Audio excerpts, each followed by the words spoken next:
Bonjour les enfants, c'est Anna.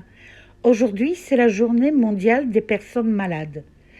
Alors, nous avons envoyé notre grand reporter du Caté à la rencontre d'une personne très spéciale. Jetons un coup d'œil ensemble ce qu'il a découvert. Bonjour Florence. Bonjour. En cette journée mondiale des personnes malades, je suis heureuse de m'entretenir avec toi qui fais du caté.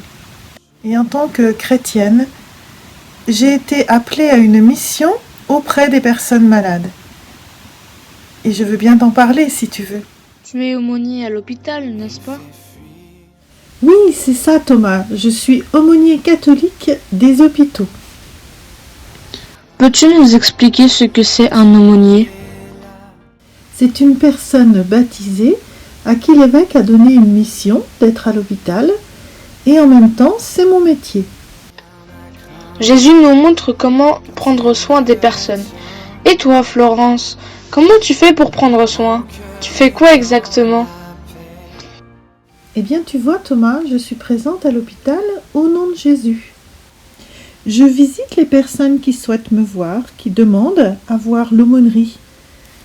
Je suis à leur disposition pour les écouter, pour passer un moment avec elles, être là, pour diminuer leur solitude, pour prier aussi, pour les aider à trouver du sens à ce qu'elles vivent actuellement. Je suis dans les hôpitaux de Draveil et les EHPAD, et surtout à l'hôpital du Puitrin, où il y a des personnes âgées qui sont en principe assez malades et handicapées. Je vois les personnes dans leur chambre, mais aussi dans cette chapelle que tu vois là. Voilà. Là, on peut célébrer la messe et puis également y vivre le sacrement des malades, mais aussi des temps de prière pour plusieurs malades. Dans cet hôpital, je ne suis pas seule. Il y a des bénévoles qui sont avec moi et nous formons une équipe d'aumônerie. Et également, les prêtres viennent pour donner le sacrement des malades ou d'autres sacrements et dire la messe. Les personnes qui sont longtemps malades ou âgées, elles sont toujours tristes et malheureuses? Tu vas les voir? Elles sont contentes de te voir? Oh oui, tu sais, elles sont contentes parce que là, elles peuvent dire leur souffrance et puis leur isolement. Elles parlent aussi de leur sentiment d'abandon, qu'elles ne peuvent plus rien faire, qu'elles servent plus à rien. Elles crient leur révolte aussi contre Dieu, tu vois, parce qu'elles souffrent, elles ne comprennent pas que Dieu les laisse souffrir comme ça. Alors nous en parlons.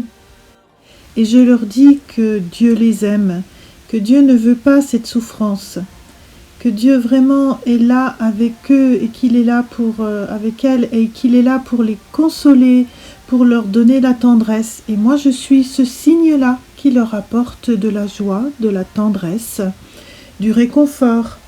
Elles se sentent aimées, elles se sentent entendues. Cela diminue leur souffrance et cela leur apporte de la joie. Avec le Covid, c'est plus difficile pour eux. On dit qu'ils sont tout seuls. Ils n'ont pas de visite. Oui, tu as raison, c'est difficile avec le Covid. Très peu peuvent recevoir de la visite. Et quand elles ont de la visite, c'est dans un espace dédié, derrière un plexiglas, comme tu vois là sur la photo. Certaines reçoivent aussi par les réseaux sociaux, en vidéo, peuvent voir leur famille. Mais partout, on doit porter le masque, on doit respecter la distance, on ne peut plus se toucher. Et le toucher, c'est important pour réconforter.